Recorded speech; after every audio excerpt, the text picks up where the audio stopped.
is socially speaking. I just want to take a minute to share with you our commentary from the other side of the tracks.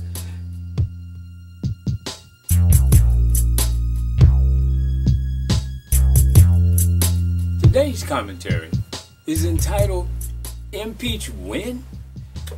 It's due season. You and I both know, now that the Mueller Report is out, it's clear to all of us who've witnessed this fiasco, this investigation, this exercise in constitutional duties and responsibilities of the legislative branch. We're talking about Article 1 of the Constitution.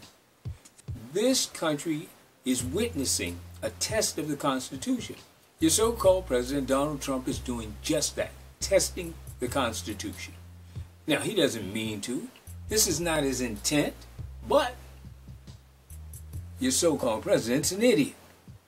Therefore, he's going to test the bounds of the Constitution.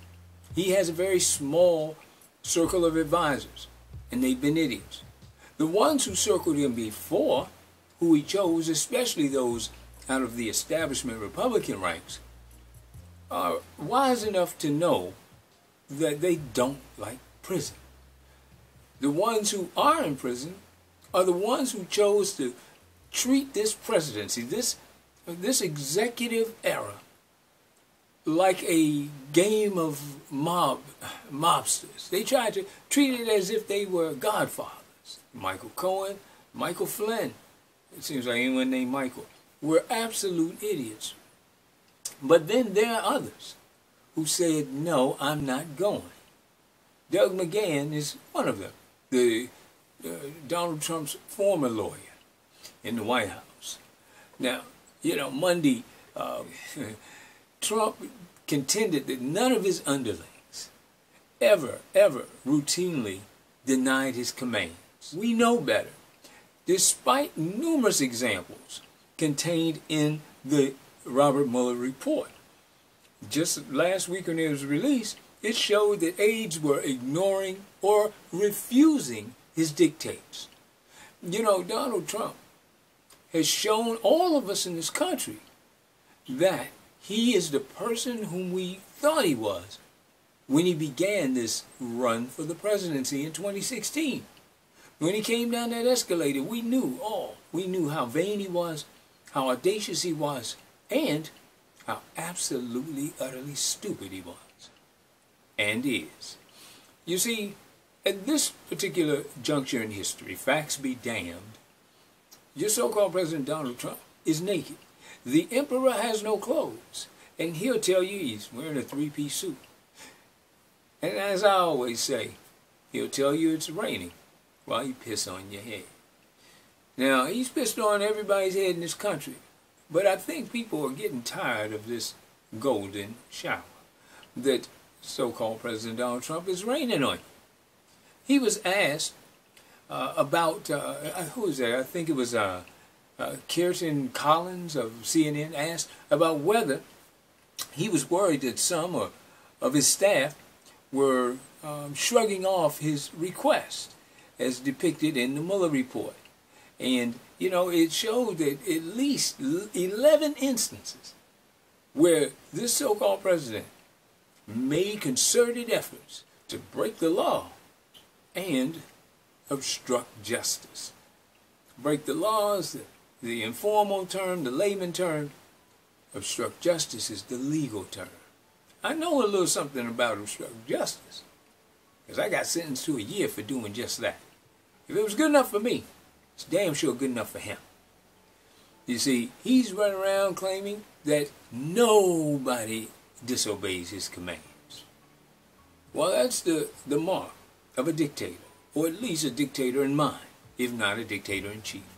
It's so very important that we understand that there is a remedy, even if his so-called attorney general, a person who's derelict in his duty and who should also be impeached for not doing his job.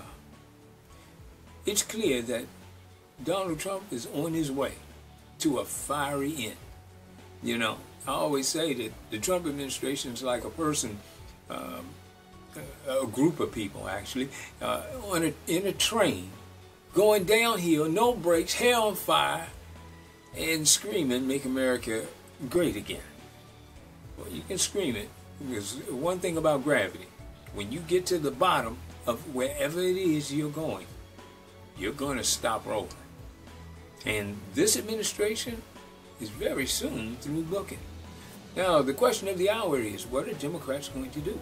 Well, just within the purview of what they can do, let me make these suggestions. Number one, Democrats, listen to the progressive wing of the party.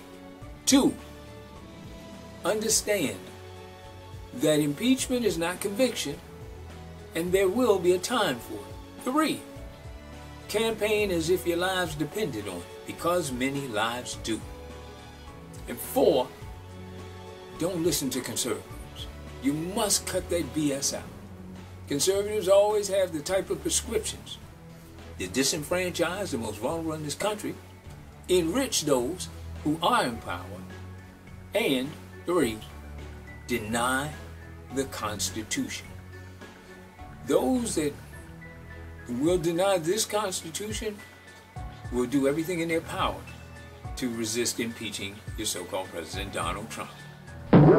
But that doesn't mean Democrats don't need to move forward with the investigations, be unapologetic, and reach your goal, your objective of doing the best thing, the right thing for the people. So the question of the hour for all of us, socially speaking, is impeach when? Other side. And that was a Socially Speaking commentary by Perry Red from The Other Side of the Track. The Other Side.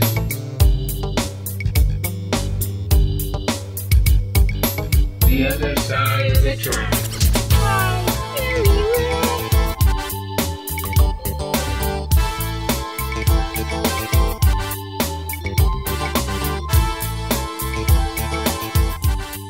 When